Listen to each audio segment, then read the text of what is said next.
Bonjour et bienvenue sur la cuisine des Louchages, j'espère que vous allez bien les amis. Je partage avec vous aujourd'hui deux recettes qui me sauvent la vie quand je suis pressée et tout le monde adore à la maison, que ce soit au poulet ou à la viande hachée, des hamburgers faits autrement, d'une façon conviviale, découvrant les recettes que je vous propose aujourd'hui.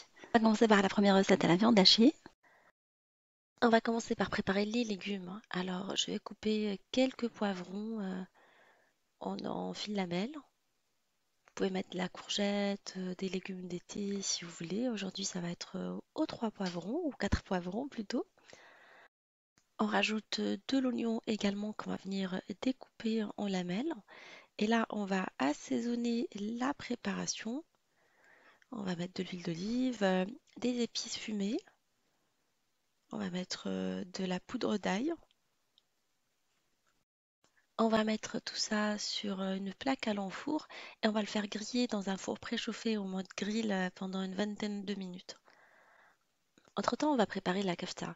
Alors, j'ai pris une poêle anti-adhésive dans laquelle j'ai mis de l'huile d'olive, de l'échalote hachée finement, ainsi que de l'ail.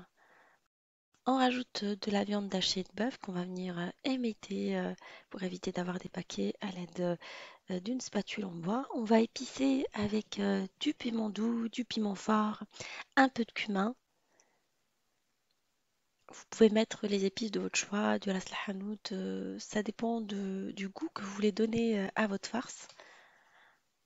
Et on va laisser notre viande cuire tranquillement à feu moyen pendant une dizaine de minutes en mélangeant régulièrement. Après la cuisson de la viande, je vais venir verser 2 œufs mélangés en omelette par-dessus et je mélange aussitôt pour éviter d'avoir des paquets ou une omelette complète. C'est une astuce qui permet d'avoir une viande hachée assez parfumée et tendre surtout. Ça rappelle un peu la farce des briques qu'on fait pendant le mois de Ramadan. J'éteins le feu, je rajoute de la ciboulette que vous pouvez très bien remplacer par du persil. On passe à l'assemblage de notre tarte de hamburger. Alors j'ai pris des pains hamburgers achetés dans le commerce, sinon vous pouvez les réaliser maison selon ma recette. Je vous laisserai le lien. Alors j'ai pris différentes céréales de hamburger et je vais venir les disposer côte à côte pour former une petite tarte.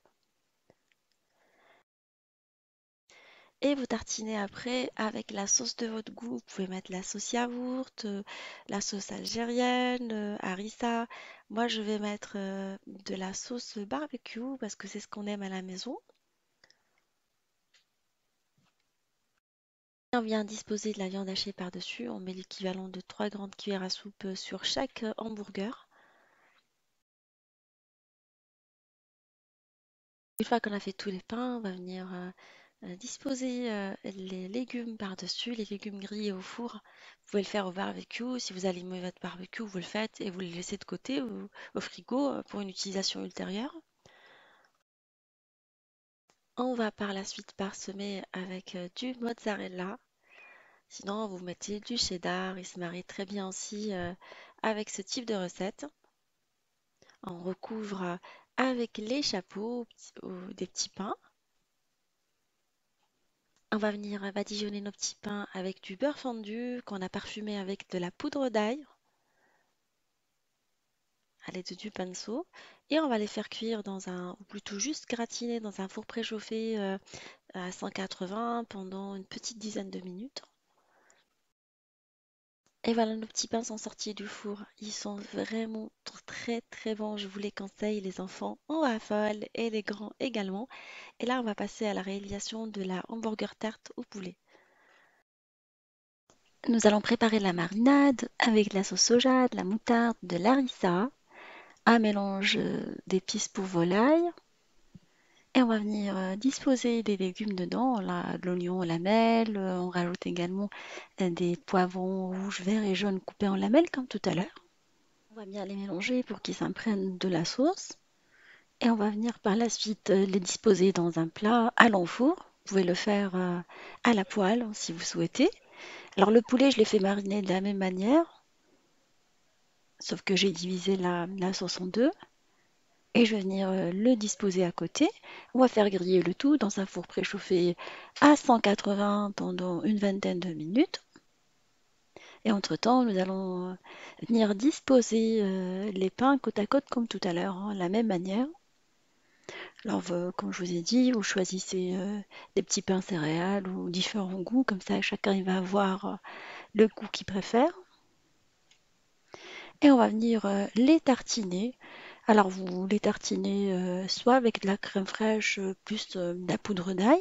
J'ai mélangé de la crème fraîche et de la poudre d'ail. Soit vous mettez un fromage frais à tartiner ou ce que vous aimez comme tartinade pour les hamburgers. Et on va venir disposer du fromage. Alors j'ai pris du fromage mozzarella râpé.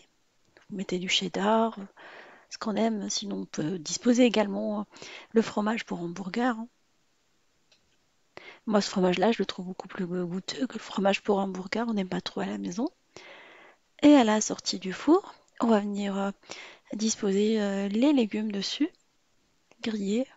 Moi, j'aime bien tout griller au four, comme ça je suis tranquille.